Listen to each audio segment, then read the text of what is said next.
Professor Henrique na área novamente para trabalhar agora com vocês a parte de função afim. Beleza? Vamos lá então, gente, começando pela definição de função afim. O que é uma função afim? A função afim é toda função escrita na forma f de x igual a x mais b. Toda função escrita na forma f de x igual a x mais b. O a, galera, a gente vai chamar de coeficiente angular e o b nós vamos chamar de coeficiente linear. Beleza? Então, vem comigo aqui para dar uma olhada nessa parte de função afim. Então, gente, a função afim é escrita na forma f de x igual a x mais b e esse a nós vamos chamar de coeficiente angular. Então, tá aqui, ó, seu coeficiente angular. Já esse b, nós vamos chamá-lo de coeficiente linear. Então, é assim que você vai trabalhar com a sua função afim, dessa forma. Tanto o a quanto o b, eles terão funções importantes quando a gente for trabalhar com o gráfico dessa função. Uma coisa importante, tá, gente, que você deve saber é que o coeficiente angular é a mesma coisa do que o f de zero. Então, por exemplo, se no lugar do x aqui eu vim trocar por zero, o que vai acontecer? A vezes zero, independente de quem seja o seu a, vai ficar zero e vai sobrar para você o b. Portanto, o coeficiente linear sempre será o nosso f de zero. Já o coeficiente angular, ou a nossa taxa variável, o que acontece aqui, gente? Ele será a tangente do ângulo que a reta estará formando com o eixo x. Que eu vou te apresentar já daqui a pouco e eu tenho certeza que você vai gostar. Tranquilo? Vamos lá, voltando. Então, para a função afim, nós temos alguns tipos de funções que você tem que ficar ligado. A primeira, função constante. O que é uma função constante? Uma função é chamada de constante quando o coeficiente angular for igual a zero. Uma função é chamada de constante quando o coeficiente angular for igual a zero. Ou seja, a função constante será f de x igual a b. Henrique, o b também pode ser zero? Pode, galera. Se eu tiver f de zero igual a zero, eu também tenho uma função constante. Beleza? Depois, função linear. Uma função será chamada de linear quando o nosso b, o coeficiente linear, for igual a zero. Uma função, então, é chamada de linear quando o nosso b for igual a zero. Isso influencia no gráfico e eu vou te apresentar já daqui a pouco. Função identidade. Função identidade. A função identidade é uma função linear, porque ela tem um b igual a zero, ela tem um coeficiente linear igual a zero. Porém, gente, o a, o nosso coeficiente angular, obrigatoriamente tem que valer 1. Beleza? Então, o nosso a obrigatoriamente tem que valer 1. Não esqueça. Como que seria o gráfico de uma função afim? Bom, então é importante você gravar que o gráfico de uma função afim, ele sempre será uma reta. Beleza? Vamos ver que reta é essa? Vem comigo. Pessoal, agora você sabe que o gráfico de uma função afim sempre será uma reta. Vamos tentar entender um pouquinho então como que funciona essa reta. Aqui estou desenhando para vocês uma reta no plano cartesiano. E essa reta, gente, ela vem da função afim, escrita na forma f de x igual a ax mais b. Vamos a algumas importâncias aqui, gente. O que o b faz? O b, o coeficiente linear, ele é exatamente o valor que corta o eixo y. Então aqui estaria o seu b. Já o coeficiente angular é a tangente desse ângulo aqui, galera. Ó, é a tangente do ângulo. Então, só destacando aqui para vocês, o nosso a, coeficiente angular, é a tangente de θ. E esse a, esse coeficiente angular, ele vai ter uma importância muito grande na análise do nosso gráfico. Que importância é essa? A gente vai ter duas situações. Essa reta, ela poderá ser uma reta decrescente, ou ainda, gente, essa reta poderá ser uma reta crescente.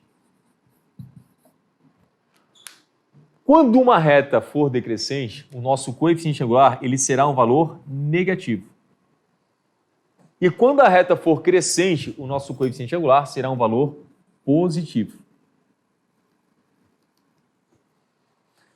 E quando uma reta for crescente, o nosso coeficiente angular será um valor positivo. Beleza? Então é importante você lembrar dessa parte aqui, tá, gente? O nosso coeficiente angular será um valor positivo para retas crescentes e o nosso coeficiente angular será negativo para retas decrescentes. Então não esqueça dessa parte que é de extrema importância. Beleza? Bom, agora eu vou botar números para vocês. Vamos ver o que acontece? Pensa assim, gente, ó. Eu tenho 2 pontos. Eu tenho que o f de 2 é igual a 4 e eu tenho que o f de 6 é igual a menos 2. E eu quero descobrir qual que é a reta que passa por esses 2 pontos. Bom, então o que eu vou tentar fazer? Eu vou descobrir qual que é a função afim. Depois eu vou pegar esses valores e vou jogar no gráfico. Tudo bem? Por 2 pontos distintos passa uma única reta. Eu já consigo descobrir que reta é essa. Mas aqui eu quero descobrir qual é a função com vocês, tá, gente? Você sabe que a função afim é escrita na forma f de x igual a x mais b. Então é assim que você vai estar escrevendo a função afim. Detalhe, gente. O cara falou para vocês que o f de 2 é igual a 4. Então no lugar do x, você vai botar o número 2. Quando você fizer isso, a vezes 2, você vai ter 2a, que com mais b está sendo igual ao número que ele colocou ali, que nesse caso vale 4. Assim como ele está colocando agora o número 6. Então, ó, a vezes 6, você vai ter 6a, que com mais b, você vai ter o número menos 2. E aqui você está, de fato, montando a sua função afim. Beleza? Pessoal, eu vou subtrair essas duas equações. Por que, Henrique, você vai subtrair essas duas equações? Bom, eu vou subtrair por um detalhe, gente. Eu estou vendo aqui em cima que tem um b e aqui embaixo também tem um b. Então, para descobrir o valor de a, o que a gente pode fazer? A gente pode, de fato, estar subtraindo essas duas. 2a menos 6a, você vai ter menos 4a. b menos b você pode simplificar. E 4 menos menos 2, ó, menos com menos, você vai ter mais. 4 mais 2, 6. O nosso a, então, está sendo igual a 6 dividido por menos 4, e você pode simplificar. Por 2 aqui, gente, a gente vai ter menos 3 sobre 2. Esse é o valor do seu a. Tá, mas eu só encontrei aqui o valor do nosso coeficiente angular. Veja, o a é negativo. E se o a é negativo, o que essa função é? É uma função decrescente. Então, tu já sabe classificar ela aqui em crescente ou decrescente. Tudo bem? Depois, para encontrar o b, você vai escolher qualquer uma dessas duas equações. Eu estou escolhendo essa equação. Esta equação. E para encontrar esse b, então, eu vou substituir o valor de a que eu encontrei. Então, aqui, gente, ó, 2 vezes o a, que vale menos 3 sobre 2, mais o b, que eu não sei quem é, e isso será igual a 4. Posso simplificar esse 2 com esse 2, e a gente vai ter que o nosso b vai ser igual. O menos 3 está indo para o outro lado como mais 3. Então, 4 mais 3, você vai ter 7. Você acaba de descobrir o coeficiente linear. Então, a função que a gente estava procurando, a função afim, gente, é a função escrita na forma menos 3 sobre 2x mais 7. Essa é a sua lei de formação. Então, o que você sabe olhando para essa função? Primeiro, que a sua reta será uma reta decrescente. Segundo, que ela vai cortar o eixo y no valor 7. Beleza? Então, essa é a lei de formação. Tranquilo? Bom, eu quero te apresentar agora, deixa eu apresentar para vocês, como seria o gráfico das funções, daquelas funções que eu apresentei lá atrás para vocês, função identidade, função constante. Então, vou fazer um exemplo para cada um deles aqui. Presta atenção. Eu vou começar pela função f de x igual a 3. Você pode observar que nessa função o a vale 0, ou seja, não tem coeficiente angular, e que o coeficiente linear vale 3. Ela é classificada como função constante. Então está aqui, gente, a nossa função constante. Tudo bem? O gráfico dessa função seria assim, ó. Você tem o plano cartesiano, eixo x, o eixo y, e o seu gráfico será da seguinte maneira. Olha lá, uma reta paralela ao eixo x, tá bom? Uma reta paralela ao eixo x. E aqui, gente, vai estar cortando no valor 3. Isso seria a sua função constante, não esqueça. Depois, a gente viu a função chamada função linear. Então, um exemplo aqui de função linear para vocês. Vamos lá, uma função linear, f de x igual a 2x. Não esqueça, pessoal, essa é uma função linear. Uma característica importante da função linear é a seguinte. Ela sempre irá cortar o eixo y no ponto zero. Aqui, ó. Ela vai cortar o eixo y em ponto zero. Como é que eu posso descobrir outro ponto aqui? Bom, eu vou jogar um valor qualquer aqui, tá, gente? Então aqui, ó, vou jogar o número 2. Se eu pegar o número 2 e botar aqui dentro, no lugar do x, 2 vezes 2 dá 4. Então aqui, ó, 1, 2, 3, 4. Se ligarmos esses pontos, nós formaremos aqui uma função chamada função linear, passando pela origem. Então, uma característica importante da função linear é justamente essa. É uma reta que sempre vai passar pela origem. E por fim, gente, a gente aprendeu a função identidade. Essa não tem o que fazer, aqui na frente é o número 1.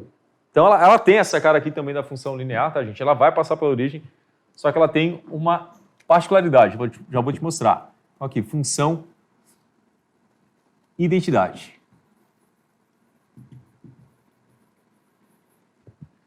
A nossa função identidade, ela terá então a seguinte cara, ó. Eixo X, eixo Y, ela vai cortar esse ângulo, que é um ângulo de 90 graus, exatamente no meio. Então estaria aqui, gente, ó, a nossa função identidade. Qualquer ponto que você pegar dessa função, o x é igual a y. Então, por exemplo, se você pegar aqui o 3, aqui também vai dar 3. Tudo bem?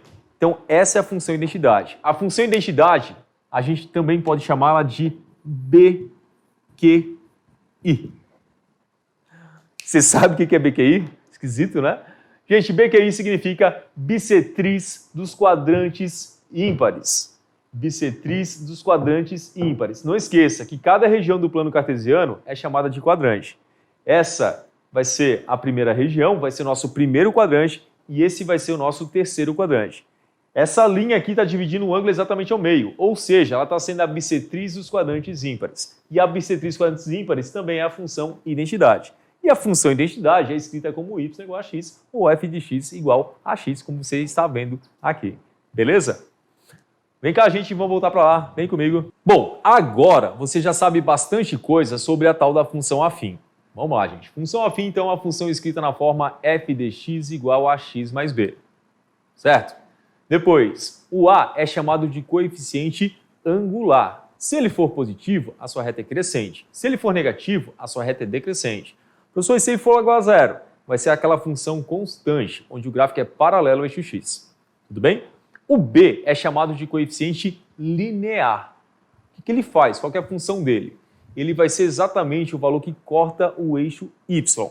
E agora, gente, para fechar a nossa aula, a gente vai dar duas caras diferentes para o a e para o b. O a gente vai chamar de taxa variável e o b a gente vai chamar de taxa fixa. Tudo bem? E eu vou criar uma situação para que você possa entender como isso pode sim aparecer para vocês em vestibulares e no Enem. Beleza? Vem comigo. Então, pessoal, para dar sentido agora para a taxa fixa e a taxa variável, a gente vai pensar na seguinte situação. Vamos pensar que você vai pegar um táxi hoje. E quando você pega o táxi, ao entrar no táxi, você já paga um valor. Vamos pensar que esse valor é o valor de R$5. À medida que o táxi vai andando, você vai estar aumentando esse valor. Então, vamos pensar que o quilômetro rodado custa R$2. Então, ó, taxa fixa. Você entrou no táxi, você pagou a bandeira, que está valendo R$5. A cada quilômetro rodado, você está pagando R$2. Então, a pergunta é, qual que vai ser o valor pago com 30 quilômetros rodados? Vamos tentar entender, gente? Primeiro, vamos montar a função afim. Então, ó, a função, o valor que você vai pagar será igual. Qual é a sua taxa fixa? R$5. Mas, a cada quilômetro rodado, você vai pagar R$2. Vamos chamar o quilômetro rodado de x. Você acaba de criar aqui uma função afim, usando esse tipo de interpretação. Então, gente, se a gente fosse escrever, né, esse cara aqui, ó, seria o nosso coeficiente linear, a nossa taxa fixa. Esse cara seria o nosso coeficiente angular, a nossa taxa variável. E como eu perguntei para vocês qual que vai ser o valor pago em 30 km, para descobrir o valor, você vai fazer algo bem simples. No lugar do x, você vai trocar por 30, porque a gente está chamando o x de quilômetro rodado. Dessa maneira, nós teremos 5 mais 2 vezes 30. Então, o valor a ser pago após 30 km rodado vai ser igual. 2 vezes 30, 60, mais 5, 65. Portanto, gente, esse vai ser o valor pago por 30 km rodados, ou seja, R$65. Beleza? Vamos lá. Pessoal, então, por hoje vai ser isso. Espero que vocês tenham aproveitado e fique ligado aí nas próximas aulas. Valeu, grande abraço a todos.